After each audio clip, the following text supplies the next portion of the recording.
El Evangelio según San Marcos. Hemos estado estudiando ahorita los primeros 2 capítulos, llegamos hasta el versículo 22 del capítulo 2 la semana pasada. Vamos a acelerar un poco el paso porque, como les dije al principio, el Evangelio según San Marcos es un libro, es un evangelio que se mueve muy rápidamente de un punto a otro punto, de una acción de Jesús a otra acción de Jesús. Pero si yo pudiera ponerle un título general a todo lo que es el Evangelio según San Marcos, yo diría que le pondría algo así como: el Señor Jesucristo vino a poner a la religión judía patas para arriba. Porque la religión judía estaba acostumbrada a hacer cosas de cierta manera. Los líderes religiosos habían cambiado la ley de Dios por una serie de mandamientos y mandatos que esperaban que todo el pueblo cumpliera, y que lo cumplieran, no solamente que lo cumplieran, sino que lo cumplieran como ellos interpretaban que debía cumplirse.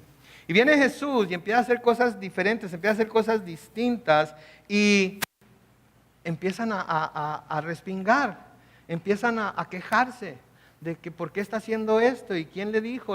Solamente Dios puede perdonar pecados, y habla acerca del ayuno. ¿Por qué van a ayunar ellos ahorita cuando los fariseos le dijeron que por qué Juan y sus discípulos ayunaban y ellos también ayunaban? El Señor Jesucristo les dijo: pues estos discípulos míos no tienen por qué ayunar, el esposo está aquí con ellos, ¿verdad? Que era Él. Y como hemos estado viendo en nuestra clase de oración, y como hemos estado viendo a través de algunos estudios, el ayuno es algo que se hace con el propósito de estar en la presencia de Dios.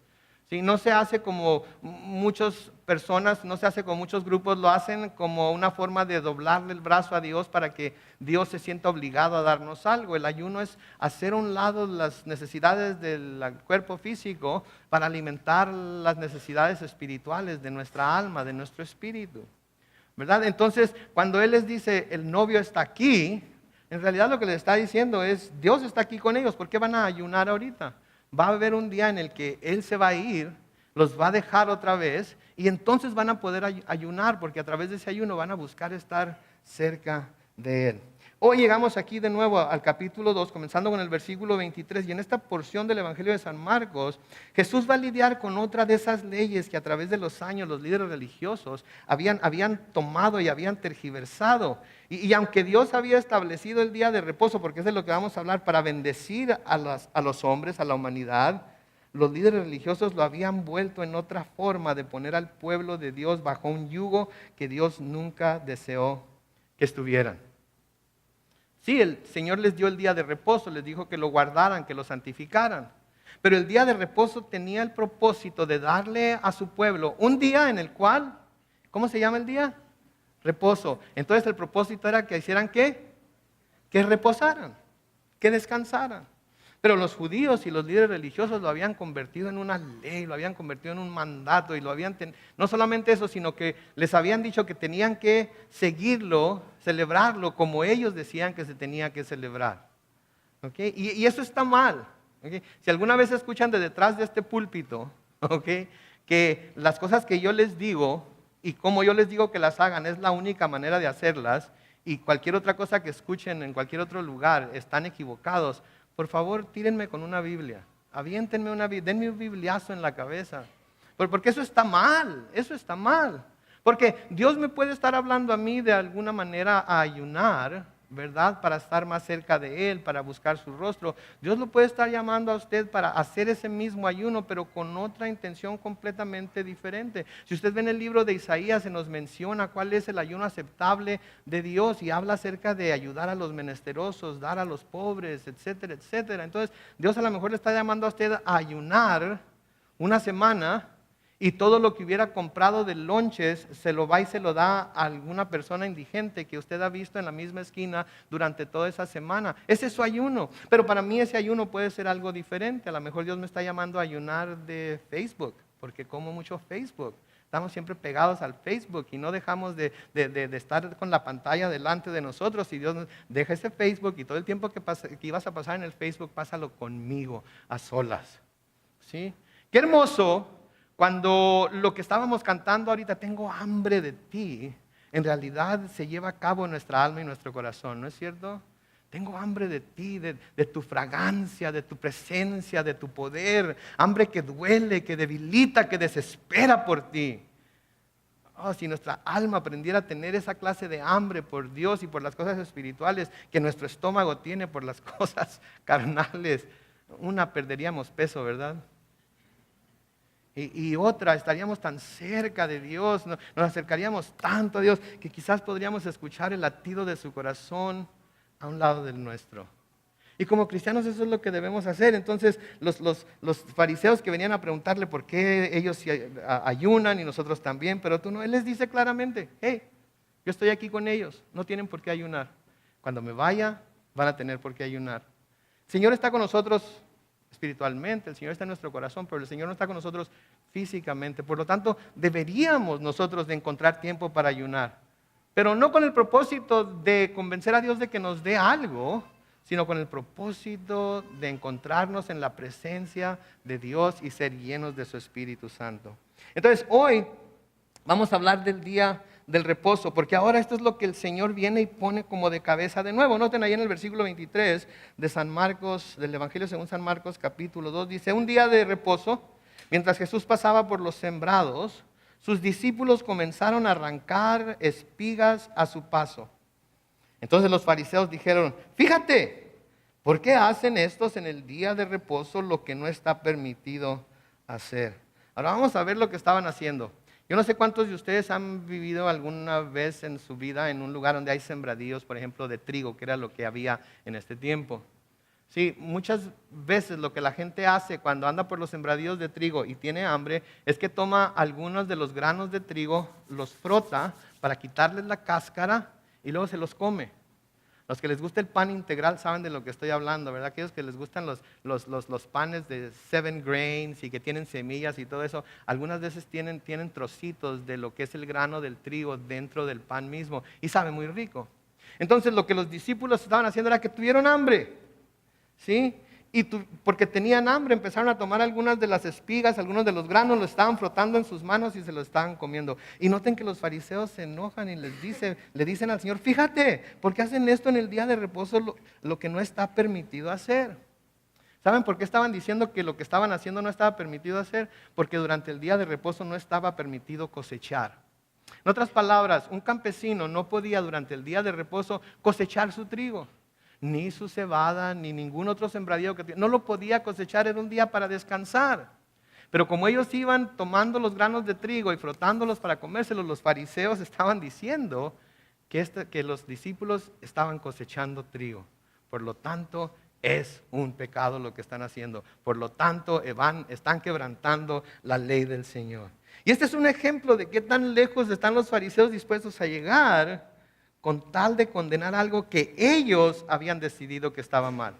¿Escuchó lo que le dije? Que ellos habían decidido que estaba mal. ¿Sí? Hay muchas cosas que para nosotros están mal. Para mí en lo personal hay muchas cosas que alguna gente hace que para mí está mal. ¿Sí? No está mal, está mal. ¿Verdad? Pero no tiene nada en contra de la palabra de Dios, no están quebrantando ninguna ley. La palabra de Dios no habla en contra de lo que están haciendo, pero para mí está mal hacerlo. Mi convicción, mi conciencia me dice que yo no lo debo hacer. Estaría mal entonces que yo al ver a esa persona hacer lo que está haciendo, fuera y le dijera, así con toda certeza y con toda seguridad, de que porque él o ella está haciendo lo que está haciendo y yo lo considero algo malo, Dios lo va a castigar, Dios lo va a mandar al infierno, Dios lo va a condenar. Estaría mal. Estaría equivocado en hacer eso. Porque si lo que están haciendo no tiene nada que ver con lo que se necesita hacer para poder ser salvos, para poder estar bien con Dios, para poder ser perdonados por Dios, ¿sí? Aunque yo sienta que eso está mal para mí, no tengo que imponerles a ellos mi convicción y mi manera de pensar. Siempre y cuando lo que están haciendo no vaya en contra de la palabra de Dios. Sí, aclaro que si va en contra de la palabra de Dios, tengo que decirles, hey, eso está mal, eso va en contra de la palabra de Dios, la palabra de Dios habla en contra de ello, por lo tanto deberías de ver lo que la palabra de Dios dice y darte cuenta que estás equivocado o equivocado en hacerlo. ¿Ok? Entonces hay muchas convicciones que algunos de nosotros tenemos que a menudo queremos imponer a los demás, ¿verdad? Padres de familia, no digan que no. ¿Ok? Sus hijos no están haciendo nada que vaya en contra de la palabra de Dios. No tienen nada que ver con la salvación, no tienen nada que ver con estar bien delante de Dios o no, pero se los prohíben porque para mí está mal. Ahora, si son menores de edad, está bien, enséñeles a que sigan, a que tengan sus mismas convicciones, pero si ellos ya son mayores de edad y dicen, ¿sabes qué? No quiero ir a la iglesia que tú vas, yo voy a ir a otra iglesia. ¿Cómo que vas a ir a otra iglesia?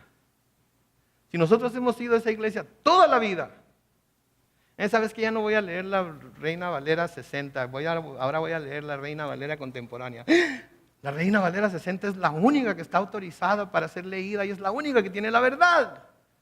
Ustedes agarran la onda de lo que les estoy diciendo, ¿verdad? A veces queremos imponer cosas tan simples sobre otros, que nada más porque nosotros pensamos que eso está mal. Y eso era lo que los fariseos estaban haciendo aquí. Pero Jesús les va a dar un ejemplo de algo que, de acuerdo a la ley, era condenable por Dios.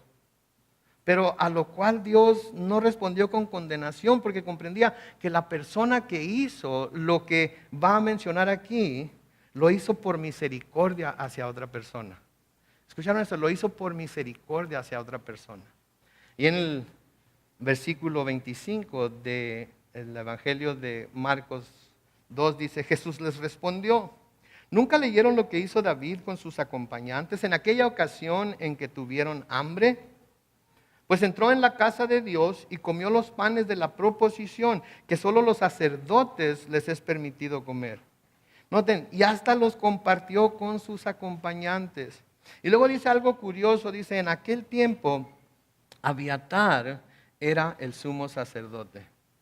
Que la casa de Dios era el tabernáculo. En el tabernáculo se tenían que poner en la mesa de la proposición 12 panes diarios. Y tenían que permanecer calientes esos panes. Y en cuanto esos panes se hacían viejos o se enfriaban demasiado, los sacerdotes tenían que volver a traer panes nuevos y ponerlos ahí cada mañana.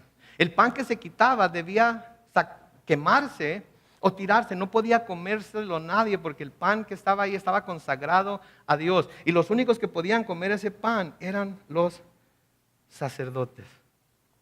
Abiatar, el sacerdote en ese tiempo, cuando David llega a él y le dice que tiene hambre, el sacerdote le dice, ¿sabes qué? No tengo nada que darte. Lo único que tengo es el pan de la proposición. ¿Qué hago? Es un pan consagrado a Dios. Nadie lo puede comer excepto los sacerdotes. Pero vio Abiatar que David y sus hombres tenían hambre. ¿Y qué es lo que hace? Les da el pan. Era condenable por Dios, ¿no es cierto? El sacerdote era el único que podía comer ese pan. El sacerdote estaba encargado de que la ley de Dios se cumpliera. El sacerdote, entre todo el pueblo, debería de respetar la ley de Dios. Sin embargo, el sacerdote Abiatar decide que, porque ve que David y sus hombres tienen hambre, les va a dar ese pan consagrado. Ahora, para los fariseos y para los legalistas, que quizás pudiera haber entre nosotros, lo correcto, lo que Dios debería haber hecho en ese momento era rayos sobre Abiatar. ¿Y por qué le das el pan consagrado para Dios a estos hombres? Que en primer lugar te están echando mentiras, porque se acuerdan que David le estaba echando mentiras cuando iba en ese viaje, ¿sí? Y que en segundo lugar, ¿quién sabe si estaban purificados o no para poder comer el pan? ¿Sí? Pero les da el pan. ¿Cómo es posible esto entonces? Bueno, hay una explicación muy clara y es de parte del Señor Jesucristo. En el Evangelio según San Mateo, en el capítulo 12, los versículos 3 al 8, que dicen así. Pero Él les dijo, ¿no han leído ustedes lo que hizo David cuando él y sus acompañantes tuvieron hambre? Pues entró en la casa de Dios y comió los panes de la proposición, panes que ni a él ni a sus acompañantes les estaba permitido comer, sino solamente a los sacerdotes. Versículo 5 dice lo siguiente, ¿o no han leído ustedes en la ley que el día de reposo los sacerdotes que están en el templo profanan el día de reposo? Y no se les culpa de nada. Paréntesis aquí. Una de las cosas que está señalando el Señor Jesucristo aquí es que los sacerdotes durante el día de reposo tienen que degollar animales, Tienen que desangrar animales, tienen que despellejar animales, tienen que descuartizar animales, tienen que quemar animales en el sacrificio, etcétera, etcétera. Es un trabajo intenso, es un trabajo bastante pesado. Y el Señor les está señalando aquí, los sacerdotes mismos profanan el templo de Dios, profanan el día de reposo en el templo. Pero noten cómo Dios no los culpa de nada. Noten cómo Dios no dice, hey, ¿por qué están trabajando? Hey, es el día de reposo. Hey, no deberían estar haciendo lo que están haciendo. Versículo 6 sigue diciendo, pues yo les digo que aquí está uno mayor que el templo. Y luego noten el versículo 7 y 8. Si ustedes supieran lo que significa misericordia quiero y no sacrificio, no condenarían a los inocentes, porque el Hijo del Hombre es Señor del día de reposo. ¿Se fijan ustedes? Misericordia quiero y no sacrificio. ¿Sí? Yo no quiero que presentes tus sacrificios, ¿sí? Si eso va a significar que no vas a tener misericordia para con otra persona.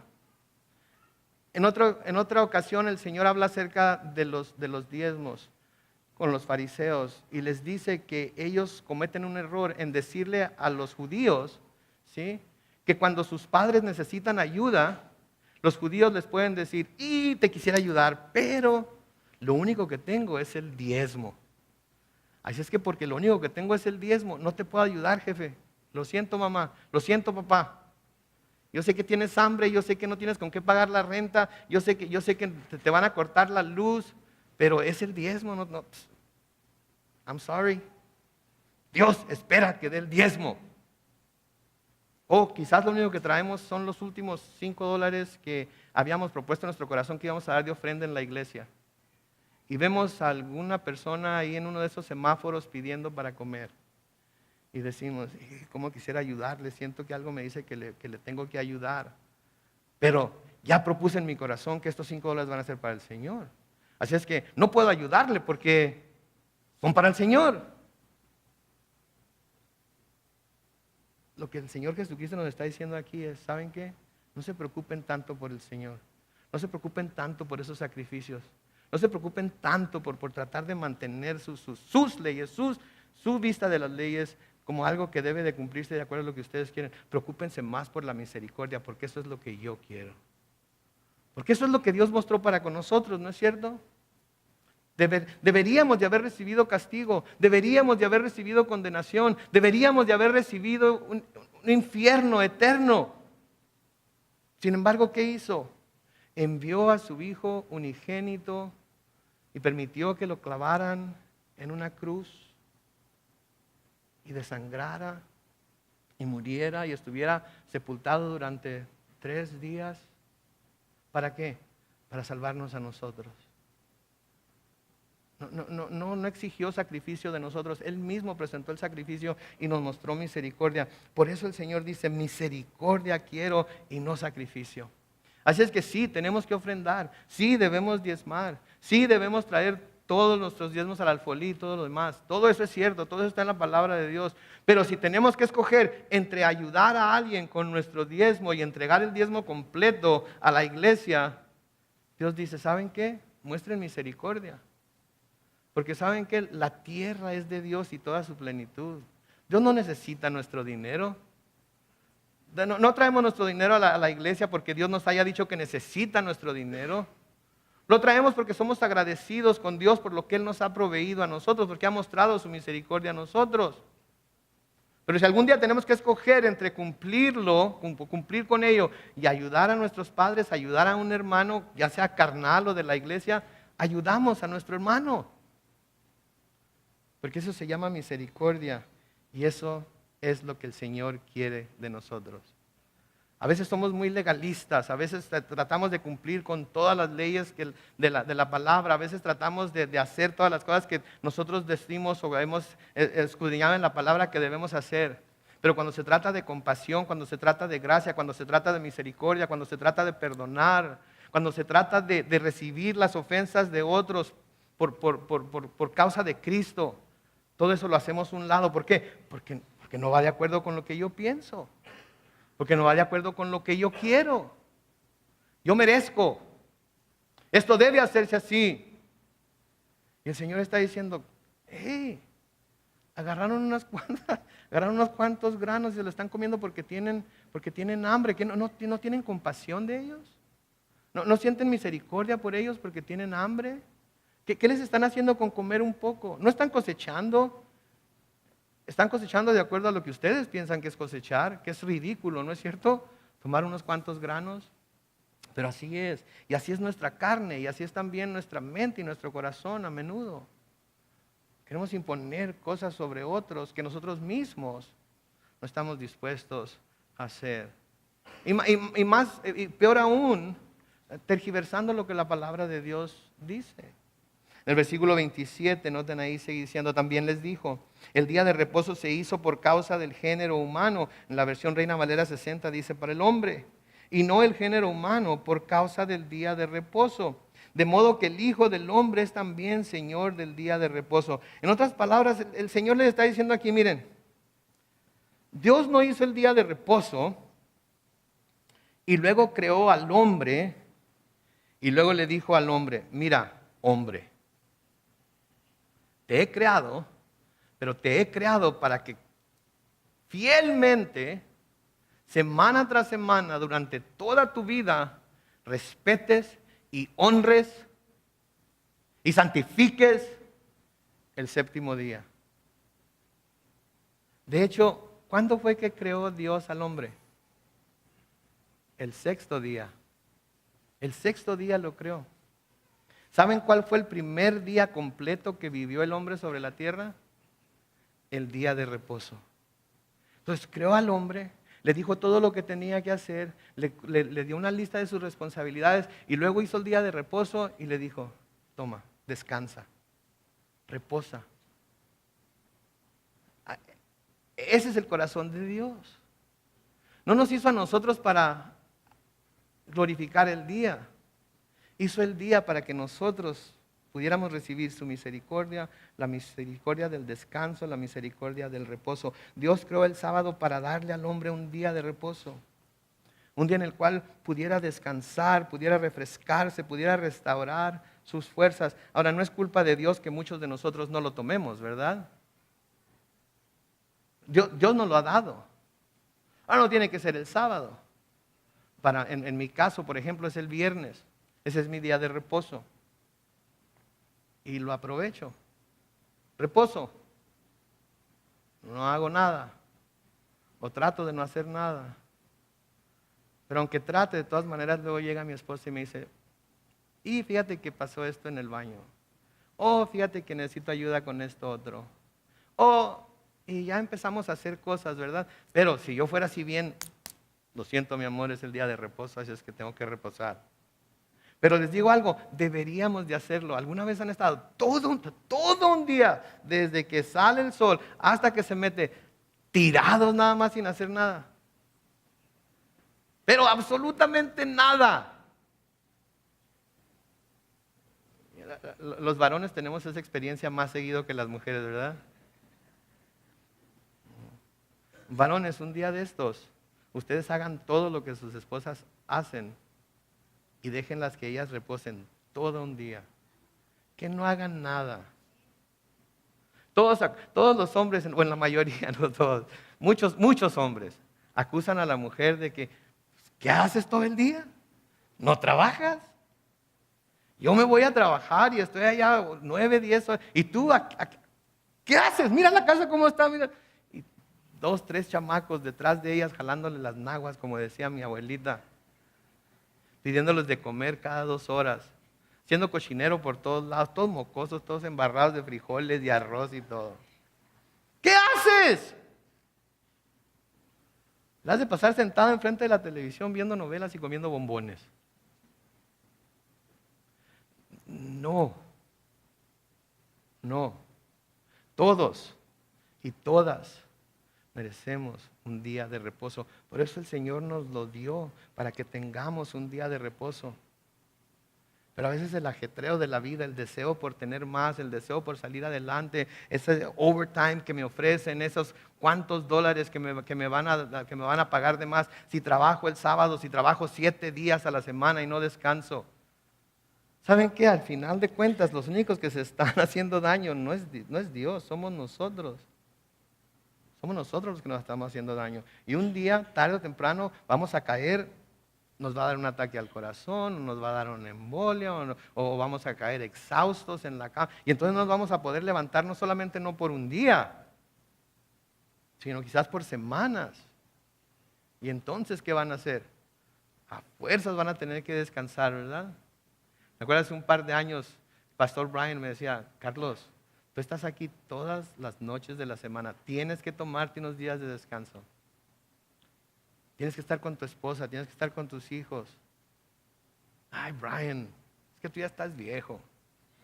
Por eso piensas así, pero la juventud se impone. Bueno, pues en una de esas semanas me dio una gripa, pero de esa flu como la que está ahorita, menos una rayita yo creo, porque me tumbó y no me pude levantar durante 5 días. Tuve que dejarle encargado a alguien el servicio del martes, tuve que dejarlo todo. Pero después de esos 5 días, vieran qué bien me sentía. Una vez me dijo, tienes que desconectarte de todo. Así es que quiero que te vayas después del servicio de este domingo y no vuelvas durante dos domingos para nada hasta el martes después del segundo domingo. No quiero que llames a la iglesia, no quiero que vengas a hacer nada en la iglesia. Pero Brian, ¿por qué llegamos al punto en el que pensamos que somos indispensables? Saben que no somos indispensables para nada. Siempre hay alguien que va a tomar nuestro lugar y lo va a tomar por menos dinero que el que se nos está pagando a nosotros. Es que no se afanen tanto. Pero me acuerdo que me dijo, vete y no vuelvas. Y me fui y no volví. Cuando volví después del segundo domingo al servicio del martes, vine con unas fuerzas renovadas, después de haber extrañado, después de haber sentido estar completamente descansado, completamente sin ninguna preocupación. Mis hermanos, el Señor hizo al día de reposo para el hombre. Y nosotros tenemos que aprovecharnos de ese día de reposo sin convertirlo en lo que los judíos lo habían convertido, que era en algo que parecía que adoraban más que aquel que les había dado el día. Una sola ley, de nuevo, la habían convertido en una serie de leyes ridículas que usaban para mantener al pueblo oprimido y temeroso de Dios. Por eso Pablo les dice a los colosenses, en Colosenses capítulo 2, los versículos 16 al 17, les dice, no permitan pues que nadie los juzgue por lo que comen o beben o en relación con los días de fiesta, la luna nueva o los días de reposo. Y luego noten lo que les dice en el versículo 17. Todo esto no es más que una sombra de lo que está por venir. Pero lo real y verdadero es ¿qué? Cristo. Lo real y verdadero es Cristo. Entonces el día de reposo era una imagen de Jesucristo, ¿sí? Era una imagen de Jesucristo. Porque un día vendría Jesucristo, ¿sí? Un día vendría el Hijo de Dios y se ofrecería a sí mismo como sacrificio. Y en ese día la humanidad iba a poder dejar de esforzarse tanto por evitar lo inevitable. ¿En qué pueden pensar ustedes que sea inevitable, aparte de los impuestos? La muerte. Iba a venir el Señor Jesucristo, iba a venir el Hijo de Dios, iba a presentarse como un sacrificio y la humanidad iba a poder dejar de esforzarse por evitar lo inevitable, que es la muerte. Porque con Él iba a venir la vida eterna. Iba a venir el Hijo de Dios, se iba a presentar a sí mismo como sacrificio delante de Dios y el hombre iba a poder dejar de esforzarse por alcanzar lo inalcanzable. Y lo inalcanzable es el perdón de Dios por nuestros pecados. Ninguno de nosotros, por más que se esfuerce, lo puede alcanzar. Ningún pecador puede alcanzar el perdón de Dios, al menos que sea a través de Jesucristo. Ninguno de nosotros podría tener la seguridad de vida eterna si no es porque Jesucristo nos ha dicho que si creemos en Él, no moriremos, mas tendremos vida eterna. Porque nos ha dicho que el que cree en Él y muere, aunque muerto, ¿qué? Vivirá. Entonces podemos estar en completo reposo en cuanto a todas estas cosas. Él vino, Él es nuestro día de reposo. Él vino a hacer lo que hizo para que nosotros pudiéramos descansar finalmente de estarnos afanando por todas esas cosas y poder ahora sí vivir una vida que lo place a Él, pero no solamente porque le place a Él, sino porque llegamos a la conclusión de que es la única vida que realmente vale la pena vivir. Si estamos haciendo algo para complacerlo, estamos haciendo algo como para ganárnoslo. Pero no hay nada que podamos hacer para ganarnos a Dios. ¿Sí? No hay nada que podamos hacer para que Él nos ame más de lo que nos ha amado. No hay nada que podamos hacer para que Él nos ame menos de lo que ya nos ama. Entonces lo que hacemos, no lo hacemos con tal de agradarle, aunque el resultado es que Él se agrada.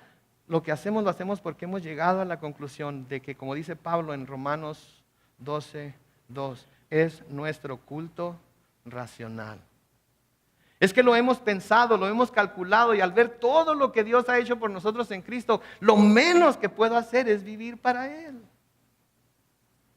Entonces por eso hago lo que hago, para, en y por Él.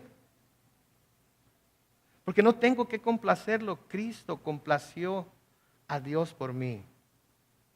Y ahora puedo descansar en Él. Si el hombre entonces iba a poder dejar de trabajar para pagar esa deuda que tenía con Dios, que era una deuda incalculable. ¿Sí? Por eso Jesucristo es el día de reposo. El día de reposo era una imagen de Jesucristo. En Hebreos capítulo 4, lean conmigo lo que dicen los versículos 1 al 10. Dice, por eso tenemos a Dios mientras tengamos todavía la promesa de entrar en su reposo. No sea que algunos de ustedes parezca haberse quedado atrás. Porque la buena nueva se nos ha anunciado a nosotros lo mismo que a ellos, hablando de los judíos. Pero de nada les sirvió a ellos al oír esta palabra, porque cuando la oyeron no la acompañaron de fe. Nosotros hemos escuchado la palabra, la hemos acompañado de fe, por lo tanto, para nosotros sí tiene valor. A nosotros sí nos sirve. Versículo 3 dice, pero los que creímos hemos entrado, noten, en el reposo, conforme a lo que Él dijo. Por eso en mi furor juré, no entrarán en mi reposo, hablando de los judíos en el desierto. Y luego noten lo que dice al final del versículo 3, aun cuando sus obras estaban acabadas desde la creación del mundo. En otras palabras, Dios ya había determinado que el reposo del hombre iba a ser dado en Cristo. Ya no hay nada más que el hombre tenga que hacer. La obra está terminada. Por eso en la cruz dijo, hecho está. En griego la palabra es totalestai, que quiere decir pagado por completo, que sería lo que nos dieran el día que termináramos de pagar nuestra hipoteca. ¿Cuántos esperan ese día? Yo no creo que lo vaya a ver, pero en fin, alguien se va a quedar con ello. Pero eso fue lo que hizo y podemos entonces descansar en Él. Noten, aun cuando sus obras estaban acabadas desde la creación del mundo. Versículo 4 dice, en cierto lugar se dice así del séptimo día. Dios reposó de todas sus obras en el séptimo día. Y una vez más dice, no entrarán en mi reposo. Versículo 6. Por lo tanto, y puesto que aún falta que algunos entren en el reposo, y como aquellos a quienes primero se les anunció la buena nueva no entraron por causa de su desobediencia, vuelve a determinarse un día, hoy, al decir después de tanto tiempo por medio de David, si ustedes oyen hoy su voz, no endurezcan su corazón. Si Josué les hubiera dado el reposo, no habría hablado después de otro día. De modo que aún queda un reposo para el pueblo de Dios. Porque el que entra en su reposo, reposa también de sus obras, como Dios reposó de las suyas. ¿Se fijan? Porque por gracia somos salvos, por medio de la fe. Y esto no de nosotros, es don de Dios. No por obras para que nadie se gloríe. Podemos descansar de nuestras obras. Ya no tenemos que esforzarnos por llegar a Dios porque Él vino a nosotros. Ya no tenemos que esforzarnos por complacer a Dios porque Cristo lo complació sobre la cruz. Podemos reposar entonces, así como el sábado debemos de reposar físicamente, así en Cristo podemos reposar espiritualmente y estar seguros y saber que sabemos que el cielo es nuestro. Entonces los fariseos oyen esta enseñanza del Señor Jesús y dicen, wow, ¿cómo que? No, hombre, Este camarada está enseñando a la gente a quebrantar la ley de Dios. Pero no estaba haciendo eso Jesús. Jesús estaba ayudándoles a que la vieran tal y como era. Me acuerdo cuando yo estaba chamaco. Cuando hablo de chamaco estoy hablando de 13 años.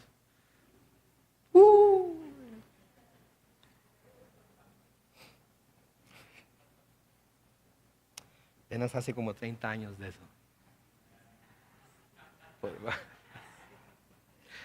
¿Me conocen o atanteo nada más? Iba a una iglesia, voy a decir el nombre que tiene, la iglesia del Nazareno, en Belvedere, California.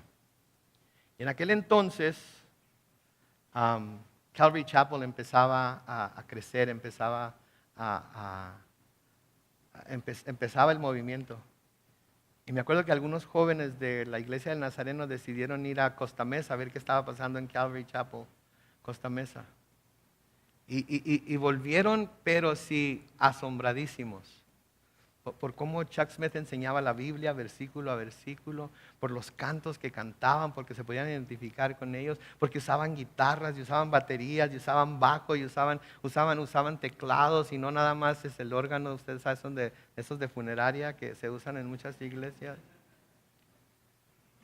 Me acuerdo que el pastor de la iglesia, un hombre de Dios, pero sí tremendo, no lo estoy criticando, era un hombre de Dios que quería cuidar de su rebaño nada más. Me acuerdo que les dijo a todos los padres de familia, cuiden a sus hijos, que no vayan a ir a Calvary Chapel.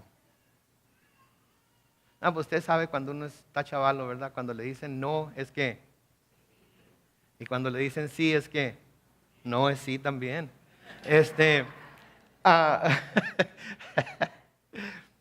Y me acuerdo que una de las cosas que decían era que no se podía adorar a Dios con guitarras y batería. Que Dios no recibía ese tipo de adoración. Que esos eran los juguetes del diablo que estaban usando para adorar a Dios. Leí el Salmo 57 antes de comenzar el servicio y habla de salterio, habla de arpa, habla de todo tipo de instrumento musical. Muchos de ellos, si los estudiamos, parecen guitarras y parecen tambores y todo lo demás. ¿Saben que la alabanza es la alabanza? Y podemos tener dos palos, la clave nada más para tocar y unas maracas y un pandero. Y cuando alabamos al Señor, no es lo que estamos tocando, lo que Él ve, es el corazón entregado a Él en la adoración y alabanza que Él ve. Ni siquiera escucha nuestras voces desentonadas, no escucha los errores que cometemos en la guitarra cuando no somos músicos. Escucha a un grupo de sus hijos levantando sus manos, voces y corazón a Él en sacrificio santo, vivo, agradable a Él. Y eso es lo que Dios quiere. ¿Quiere que obedezcamos su ley? Desde luego que sí, eso no se duda. Pero lo que quiere es un corazón contrito y humillado, entregado a Él. Que seamos sinceros con Él. Que vayamos a Él con todas nuestras debilidades, que vayamos a Él con todas nuestras flaquezas, que vayamos a Él con todas nuestras dudas, porque a veces aún como cristianos tenemos dudas, ¿no es cierto? Aún como cristianos preguntamos, Señor, ¿dónde estás? Que no te importo. Dios no se enoja porque hacemos eso. Al contrario, Él quiere recibirnos y decirnos, aquí estoy. No te he dejado, aquí estoy a un lado de ti. En el capítulo 3, seguimos leyendo ahí, otro ejemplo de esta compasión que estos hombres no tenían. En el versículo 1, Jesús volvió a visitar la sinagoga y ahí se encontró con un hombre que tenía una mano atrofiada. Fue a una sinagoga y estaba un hombre ahí que tenía una mano seca, ¿sí? Y sucedió que este hombre estaba ahí. Digo que sucedió por lo que leemos en el siguiente versículo. Noten lo que dice el versículo 2. Algunos lo vigilaban. Reina Valera 60 dice, lo acechaban para ver si sanaba al hombre de nuevo en el día de reposo y así poder acusarlo. Lo estaban observando, estaban aguardando, estaban cautelosamente viendo cuál era su siguiente movimiento para ver si sanaba a este hombre en el día de reposo. Ahora, noten lo que está diciendo aquí. No parece ser que tuvieran duda de que lo podía sanar, ¿sí? Su problema era a ver si lo sana el día de reposo. Porque sanarlo no tendría nada de malo, al contrario, sería algo maravilloso ver otra obra de sanidad, ¿verdad? Pero su problema era que lo hiciera en el día de reposo. Y esto de nuevo nos revela lo endurecido que estaban los corazones de estos hombres y hasta dónde estaban dispuestos a llegar para proteger su posición y su manera de ver las cosas como líderes religiosos. Estaban conscientes de que el poder de Dios se estaba manifestando a través de Jesús. Y el pensar en la posibilidad de que estaban equivocados acerca de lo que estaban haciendo y que Él era quien decía ser, los aterraba. ¿Sí? Los aterraba. Versículo 3 sigue diciendo, Jesús le dijo al hombre de la mano atrofiada, levántate y ponte en medio.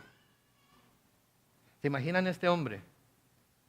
Con la mano seca. Quizás se mantenía siempre atrás, las filas de atrás, quizás nunca entraba hasta adentro porque le daba vergüenza a su mano, pero el Señor le dice, levántate y ponte en medio de todos. Versículo 4 dice, a los demás les preguntó, ¿qué está permitido hacer en los días de reposo? ¿El bien o el mal? ¿Salvar una vida o quitar la vida? Y noten lo que hacen. Ellos guardaron silencio. ¿Sí? Ellos guardaron silencio. No tenían nada que decir. ¿Sería bueno? ¿Sería malo? Digo, está muy claro, ¿no? Siempre debemos optar por hacer lo bueno, ¿no es cierto? Pero ellos no se atreven a decir ni lo que es bueno ni lo que es malo. O sea, hay mucha gente incrédula, así, ¿verdad? No está dispuesta a juzgar entre lo que es bueno y lo que es malo. Prefiere quedarse callado, prefiere no opinar, prefiere no decir nada para así no condenarse por su propia boca. ¿Sí? Porque si dices bueno, podríamos decirle entonces, ¿por qué no lo haces? Y si dice es malo, entonces ¿por qué lo estás haciendo? Entonces no están dispuestos a ponerse en la raya, por así decirlo, para presentar su punto de vista. ¿Sí? Noten, lo estaban acechando. Y ahora esos que lo estaban acechando, aquellos que lo estaban vigilando, ahora ellos tienen que decidir si sería bueno o malo el que Él sanara a este hombre. Y de nuevo, el Señor está hablando en términos de sanarlo o no, pero ellos están hablando en términos de si el día de reposo o no. Algo curioso, los fariseos permitían la curación de alguien en el día de reposo si la situación era si la persona estaba entre la vida o la muerte, pero cualquier otra cosa no podían hacer nada. Si alguien se rompía un brazo, lo siento mi hermano, día de reposo, no puedo ayudarte. Parece muchos de los doctores que conozco hoy, ¿verdad? Pero en fin, ese es otro sermón. Es más, los fariseos los días de reposo, si un animal se les lastimaba, si un animal caía en un pozo, si uno de sus animales se perdía, ¿saben qué hacían? Lo buscaban cielo y tierra, lo sacaban del agujero, le remendaban la pata, pero aquí están queriendo juzgar al Señor para ver si lo sanaban en el día de reposo. En Mateo 12, los versículos 10 al 12, lo recuenta de esta manera. Dice, allí había un hombre que tenía atrofiada una mano. Para poder acusar a Jesús, algunos le preguntaron, ¿está permitido sanar en el día de reposo? Y él les respondió, ¿quién de ustedes si tiene una oveja y ésta se cae en un hoyo en día de reposo, no va y la saca? Y un hombre vale mucho más que una oveja. Por consiguiente, está permitido hacer el bien en los días de reposo. ¿Vean lo que le está diciendo? ¿Sí? Si ustedes tienen una oveja, si ustedes tienen un animal, ¿sí? ¿Sí? Y ese animal se lastima o se cae en un pozo, ¿no la van a ir a sacar? Ellos sabían que sí la iban a sacar, ¿sí? Recuerden que este es Dios, Jesús es Dios a quien tienen delante de ellos y Él conoce sus corazones y sabe que cualquiera de ellos que tuviera una oveja, viéndola como una inversión, la sacarían del hoyo, aunque fuera en el día de reposo. Eso era tanto como respetaban el día de reposo. Si me va a convenir a mí hacer algo en el día de reposo, entonces lo voy a hacer. Si va a ser para mi bien trabajar en el día de reposo, entonces voy a trabajar. ¿Sí? Ese es el otro extremo, ¿verdad? Uno, el respetar el día demasiado tanto que se nos olvida la misericordia. Otra, no tener ningún respeto por el día del Señor, simplemente decir, hey, me conviene trabajar el domingo. Me convienen las horas extras, me conviene ganar más, me conviene, porque se trata todo de ¿qué? De mí, ¿sí? Noten el versículo 5, dice, Jesús los miró, en mi versión Reina Valera contemporánea, dice, los miró con enojo y tristeza al ver la dureza de sus corazones. Entonces dijo al hombre, extiende la mano. Y el hombre la extendió y su mano quedó sana. Dos cosas, Jesús se enojó con ellos. Y se enojó en serio, ¿ok? No, digo, yo no sé ustedes, yo tengo dificultad para imaginarme a un Jesús enojado porque tengo una imagen de Jesús como un santo, ¿verdad? Como una persona así bien calmada, bien mansita, ¿verdad? Que nunca se enoja, nunca levanta la voz, aun cuando quiere regañar a alguien, ay, tú no. Curioso la palabra que se usa aquí como enojo, en el griego es la palabra orge, y la traducción literal es indignación, venganza, ira. Jesús se enojó en varias ocasiones mientras estuvo aquí en la tierra. Y se enojó de esta manera. Pero al mismo tiempo se nos dice que también se entristeció. ¿Por qué? Por ver la dureza de sus corazones. Jesús estaba enojado porque esta era una perfecta oportunidad para que estos críticos cambiaran su mentalidad acerca de Él y cambiaran su manera de pensar acerca de sus tradiciones, acerca de lo que ellos estaban acostumbrados a hacer. De nuevo, aquí hay alguien que necesita compasión, hay alguien que necesita misericordia, hay alguien que necesita sanidad. Y para ellos no es importante que Jesús los sane, es más importante que Jesús no quebrante la ley del sábado. Jesús ordena al hombre de la mano atrofiada que extienda su mano y al mover la mano es sanado. Ahora, pensemos un poco en este momento. Jesús le estaba pidiendo a este hombre que hiciera algo que quizás nunca en su vida había podido hacer. Pónganse a pensar en esto. Este hombre quizás esto que Jesús le estaba pidiendo que hiciera, nunca en su vida le había sido posible hacerlo. ¿Sí? Pero cuando el Señor le dice, extiende tu mano, ¿qué hace el hombre? La extiende. Y en cuanto empieza a extender su mano, ¿qué sucede? La mano es sanada.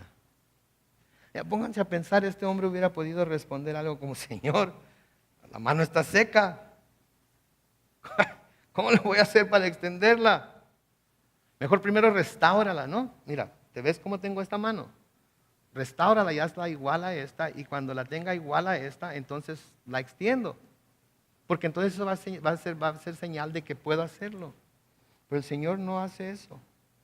¿Sí? El Señor le dice, extiéndala. Y Él la extendió, y en cuanto la extendió, fue sanada y restaurada como la otra. ¿Saben que a veces es necesario que cuando Jesús nos dice, haz esto, para que suceda esto otro, es necesario que nosotros obedezcamos primero la orden que Él nos está dando, para que lo que dice que va a ser el resultado se lleve a cabo. Nosotros somos alrevesados, ¿no es cierto? Primero queremos ver el resultado para estar seguros de que vamos a hacer lo que nos está pidiendo que hagamos. Eso no es fe. Eso no es fe. ¿Ok? Si yo les digo ahorita, les voy a dar un billete de $100 a cada persona que está aquí presente. Y saco un manojo de billetes de $100, ¿ok? Y los empiezo a repartir. ¿Se necesitó fe para recibir esos $100? No. Los vieron, por lo tanto supieron que les estaba diciendo la verdad.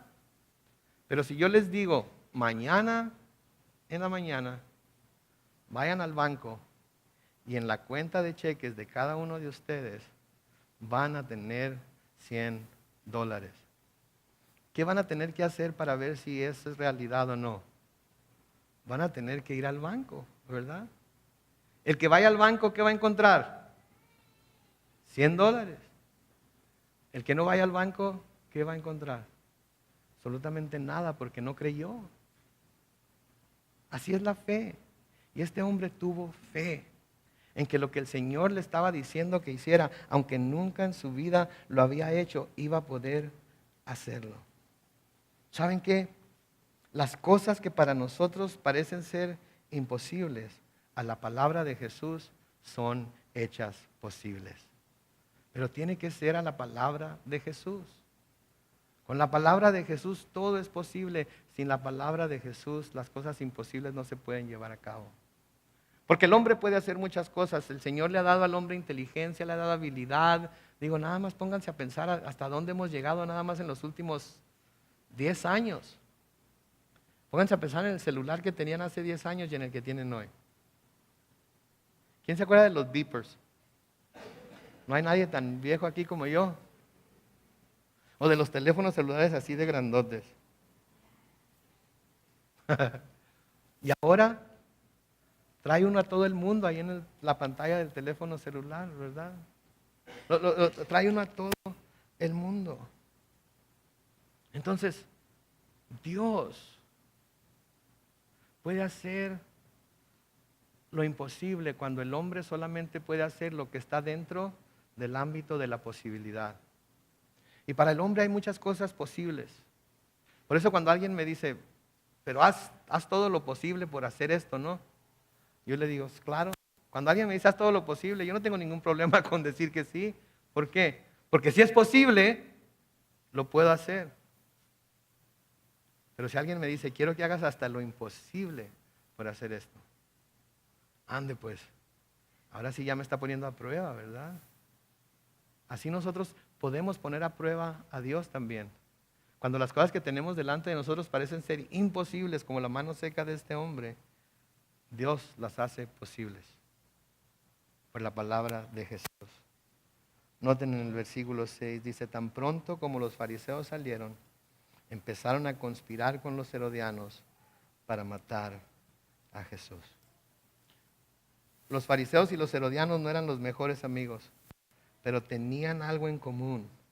Los dos grupos se sentían amenazados por lo que Jesús estaba haciendo y los dos grupos querían matarlo. Hey, está haciendo muchas obras maravillosas. Está sanando gente. Está echando fuera demonios. A lo mejor es quien dice ser. ¿Qué hacemos? Mátalo. Es una manera muy necia de ver las cosas, ¿verdad? Es como, por ejemplo, si usted va en su carro y de repente ve el foquito de check engine que se prende, ¿verdad? Y su única manera de lidiar con ese foquito es agarrar un martillo y darle de martillados al tablero para que se apague el foco. Perdónenme que lo diga, pero sería una estupidez, ¿no es cierto? Eso es lo mismo que estaban haciendo estos hombres. ¿Y saben qué? Es lo mismo que hacen muchos incrédulos. Ven las obras del Señor, ven cómo el Señor nos ha cambiado, ven todo lo que ha hecho en nuestras vidas, ven cómo nos ha dado una nueva esperanza y ahora vivimos para ella. Y en lugar de creer, en lugar de decir, ¿qué es lo que tu Dios está haciendo contigo que te ha cambiado completamente la forma de pensar? Mejor lo evitan a como del lugar. Agarran a martillazos el foquito de check engine. ¿Por qué? Porque les molesta, porque no quieren ver que tienen problemas y que arreglarlos va a costar algo. Va a costar algo. Porque saben que el amor de Dios, y yo sé que los que me van a escuchar que están aquí, los que me van a escuchar por internet después van a decir que estoy hablando una herejía, pero el amor de Dios no es incondicional. Mostró su amor sin condiciones, porque no puso ninguna condición para que su Hijo Jesús viniera a la tierra a morir por nosotros. Pero ahora se requiere que nosotros nos arrepintamos y creamos en Jesús para poder ser salvos. ¿Sí me entienden? Es importante que entendamos esto. Necesitamos arrepentirnos y creer en Jesús para ser salvos. En este Jesús, el verdadero Jesús, el Jesús que hace lo imposible posible, el Jesús que pone todas nuestras ideas y todas nuestras tradiciones religiosas y toda nuestra manera de ver las cosas de cabeza a veces, porque quiere que pensemos en lo que verdaderamente es importante para Él. Y hoy, para Él, lo más importante es la misericordia, los unos por los otros, y no el sacrificio. Seamos entonces como Jesús en esto. Amén. Oremos.